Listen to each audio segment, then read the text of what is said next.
Ambrotium, this is a male whorl of the flower, and its member is known as stamen. And stamen has got two parts, filament and anther lobe. So these two are the anther lobe, two anther lobe, and this is one filament. Clear?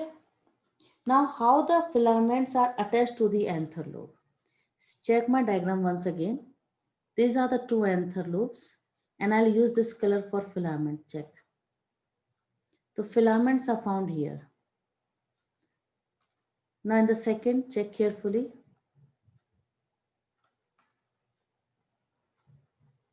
These are the two anther lobes, and filament are trying to enter in between the two anther lobes.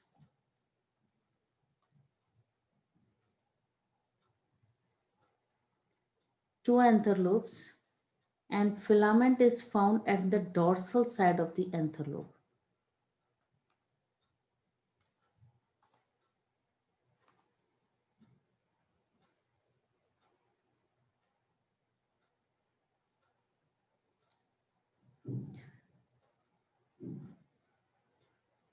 Again, same diagram, but what is the difference? You have to focus carefully. Here the filament is attached at only one point.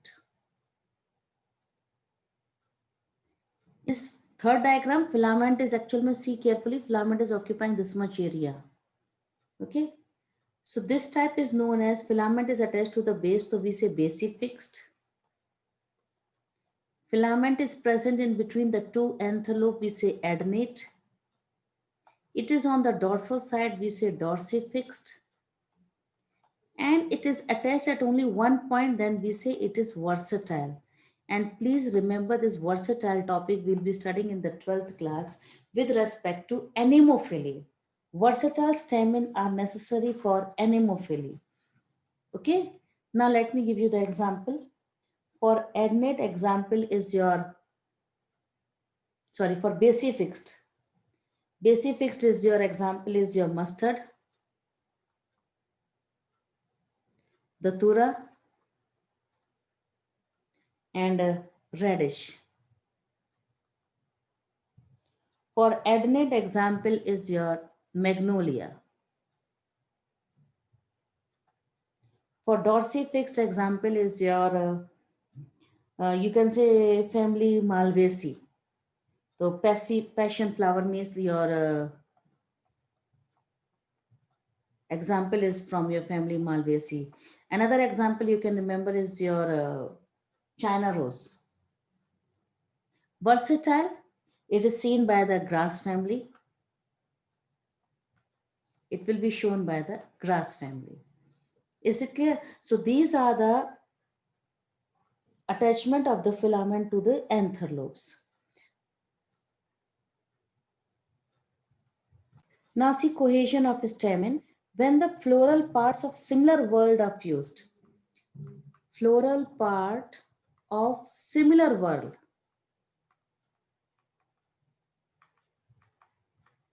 when they are fused, then it is known as cohesion. Is it clear? Now see one thing, chances are that entire all filaments can be fused, or only anther lobe fused, or both filament and anther lobe can be fused. So see types of cohesion. Only when filament fused.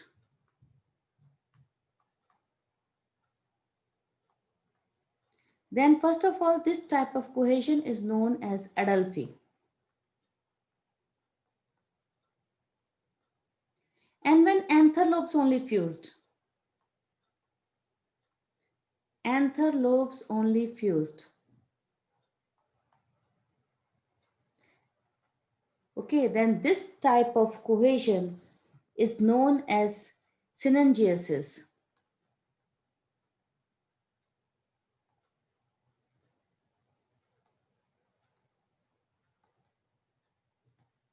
And when both Filament and anther lobe fused. Both filament and anther lobe fused. Then this condition is known as synandrous. Then this condition is known as synandrous. Now see one thing, if suppose filaments are fusing to form one bundle. If they fuse to form one bundle, if they make one bundle, then we say monoadelphy. Monoadelphy. If they fuse to form two bundle, okay, if they fuse to form two bundle, then we will say diadelphy. If they fuse to form many bundle, more than two means many only we will count, then we will say polyadelphy.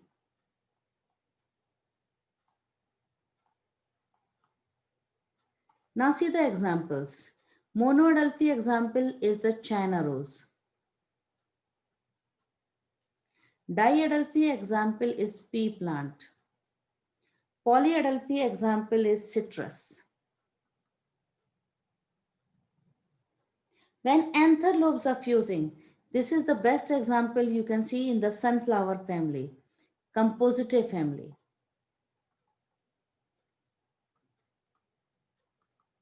Where only anther lobes will be fused. You can imagine the diagram this way. This is your one stamen anther lobes, second stamen anther lobe, third stamen. So I'm just drawing right now 4 stamen anther lobes I've drawn, and now see the filaments will be free.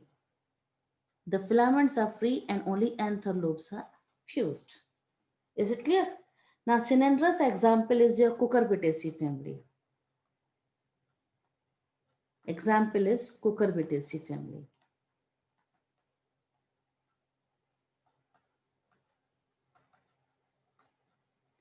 So where both are fused, filaments plus anther lobe, both will be fused.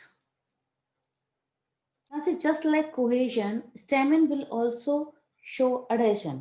Adhesion means it is getting attached to other part of the flower. For example, I'm directly coming here, see, epipetalous condition. Epipetalous condition means stamens are attached to petal.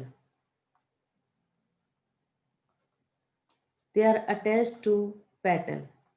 So in the presentation, how we will say, you know very well, for stamen we are using the symbol A, okay, androecium, and for petal means corolla we are using the symbol C. And we have to show it by this line. The moment we draw this line, please focus carefully. It means we are trying to show adhesion is going on. Same way, if suppose they are showing the attachment with the tepal, so it will known as epiphyllous, or it is also known as epitepalous.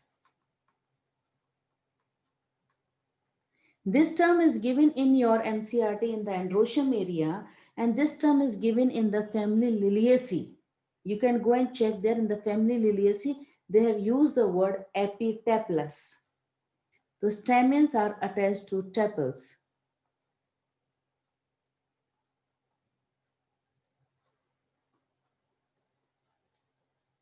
So again, the presentation will be A here you will write, and for perianth you are writing P, and this is the way you have to draw the line to indicate.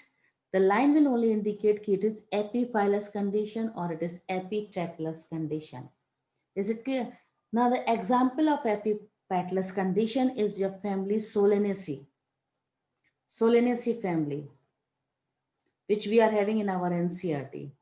Then for here the example is Liliaceae family.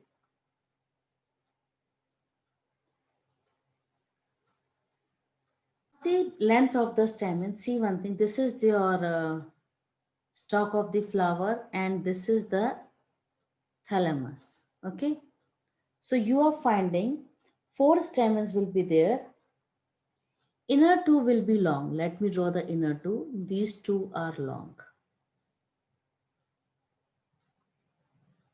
And outer 2 are short. The total number of the stamen will be 4, in which inner 2 will be long and outer 2 will be short. See the next diagram.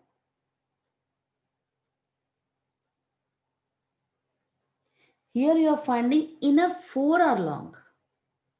Inner 4 will be long.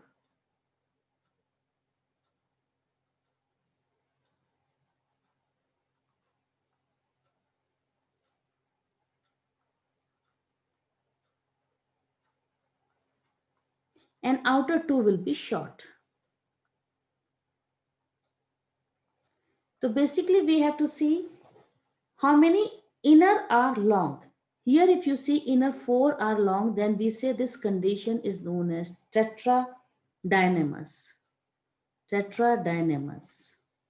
Depending upon the length of the stamen, we are classifying again the flower by saying it is tetradynamous, or here 2 inners are long, so we say didynamous.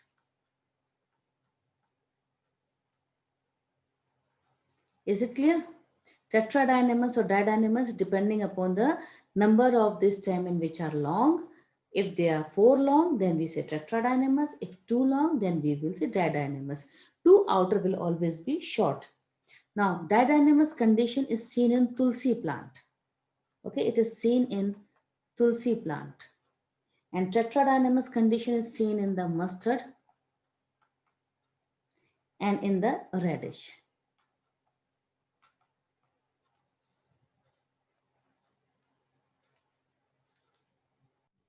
Now see about gynoecium. Gynoecium, which is the innermost whorl, okay? This is the innermost whorl of the flower. And the member of the gynoecium is known as carpel or pistil. The members are known as either you say carpel or either you say pistil. The carpel or pistil has got 3 parts. It has 3 parts, that is ovary,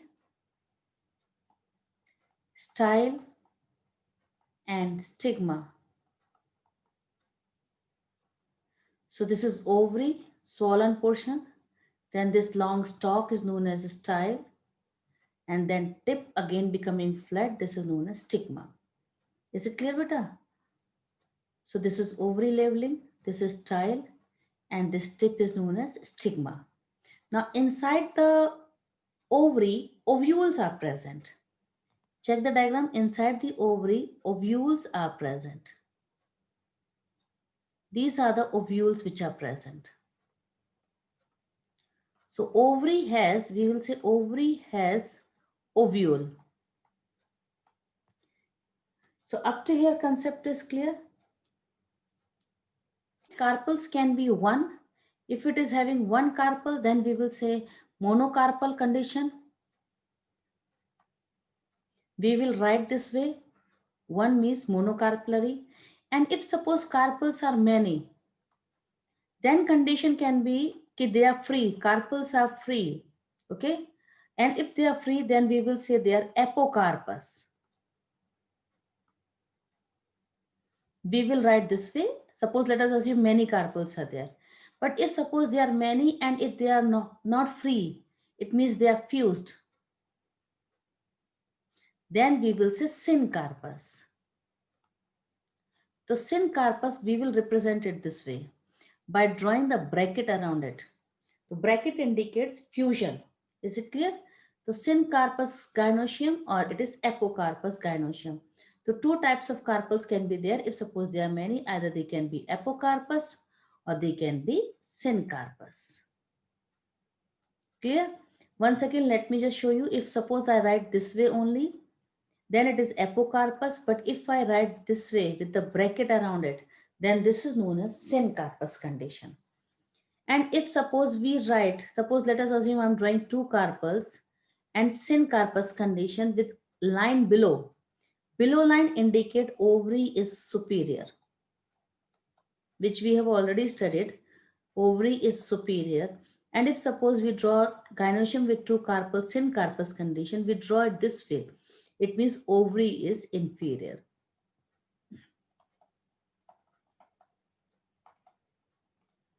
So these are the cohesions of the carpels. Now, presentation. Presentation means right now we have seen it, ki ovules are attached to the ovary wall and they are attached to the ovary wall at a point that is known as placenta. Now see this diagram. This is ovary. This is the style. And this is stigma. The ovary is attached to the, ovule is attached to the ovary. See, this is ovule. This is the stalk of the ovule. And this is anatropous ovule I am drawing with micropyle is coming close to the funicle. So this is the stalk of the ovule. Let me highlight it with another color. This is the stalk of the ovule. So this stalk of ovule is known as funicle.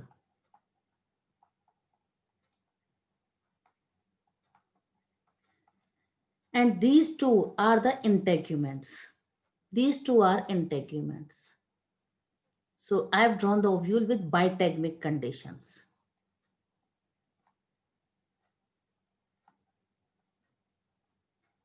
And inside the ovule, you are finding it is having embryo sac. This topic already you have studied in the plant kingdom. It is having embryo sac.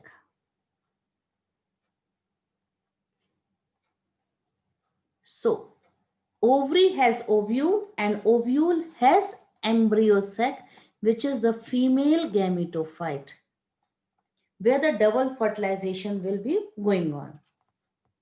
So this is the micropyle of the ovule. I'm just writing M. M means micropyle. This is C means chaliza of the ovule. And this is F. F means this is funicle. Okay. So F means funicle, and this is a type of an anatropous ovule which I have drawn it. Now, the point where the funicle is attached to the body wall of an ovary, this pink color which I am highlighting it, this point is known as placenta. So now we'll be studying the placentation, how they are arranged. If you know very well, in the plant kingdom, we have already studied that carpel is nothing. It is actually a modified leaf, which is known as megasporophyll. It is known as megasporophyll. So it is a modified leaf, which is folded to form ovary style stigma. Now we have to find what type of placentations will be there. Try to understand, this is your one leaf, okay? And I'm just trying to make it fold this way. And ovule are born here. These are the ovule points. Ovules are present here. This is my one megasporophyll I have folded, means one carpel. This is the second carpel I'm folding. I've done only little bit folding, not completely. I'm not trying to make them meet in the center. Then this is my third carpel.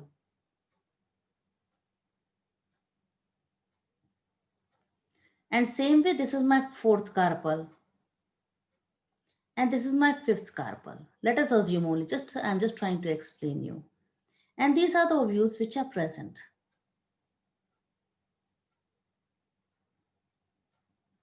These are the ovules which are present here. Understood the diagram? Now let us assume that I have folded the leaf in such a way. See, this leaf folding is done. This is one leaf is folded, and as a result, ovule are coming here. This is the way ovule are coming. Let me draw the second leaf. This is my second carpel. Third carpel. This is the way fourth carpel and fifth carpel. And now ovule are present here, this way.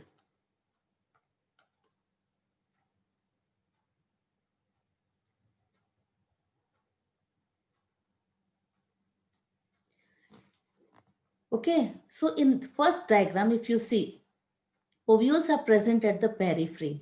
So this is known as parietal placentation. This is known as parietal placentation. And here ovule are coming in the center. And this is axial placentation. Now one more thing. If you see here, only one chamber is present. Okay, this is only one chamber. One chamber. But here, 1, 2, 3, 4, 5 chambers. So I will say this is parietal placentation with unilocular. How many locules are there? Only one, the unilocular, and here we will say it is multilocular. Okay, now let us see again one more diagram with the axile only. Okay, let us draw with the axile. So one megasporophyll, second, third, fourth, and this is the fifth one. Clear, beta? And now I'm drawing the ovule. Ovular here. So again I'm drawing axile presentation, but see now what I will do. Check my board carefully. I'm removing this partition.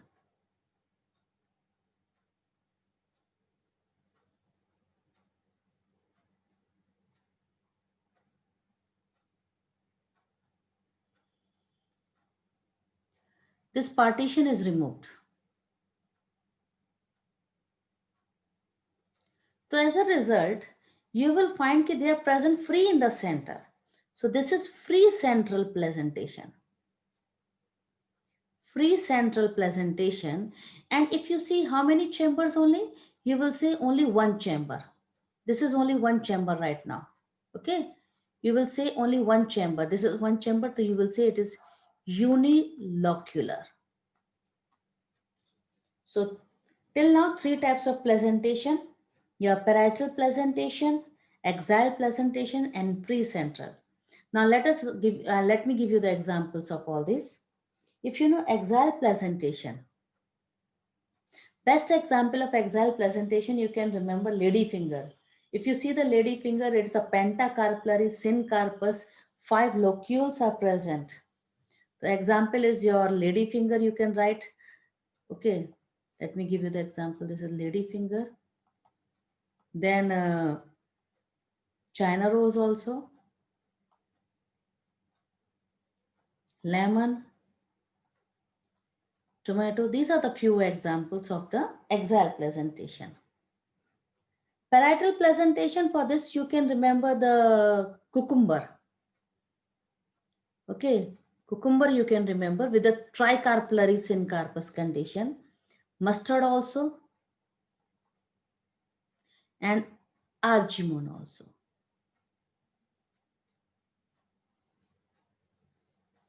Free central example is your primrose. Second example is your dianthus. So three types of presentation is clear. Now let me discuss other also. This is a type of presentation where ovule are attached at the base. So this is your basal presentation. This is the basal presentation. Is it clear? An example of basal presentation will be shown by the advanced family, that is Asteraceae family, or you can say Compositae family, that is sunflower family.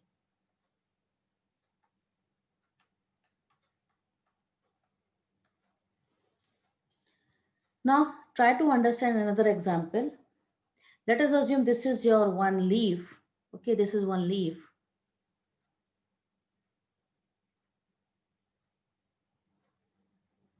And the ovules are present on the margin. The ovules are present on the margin.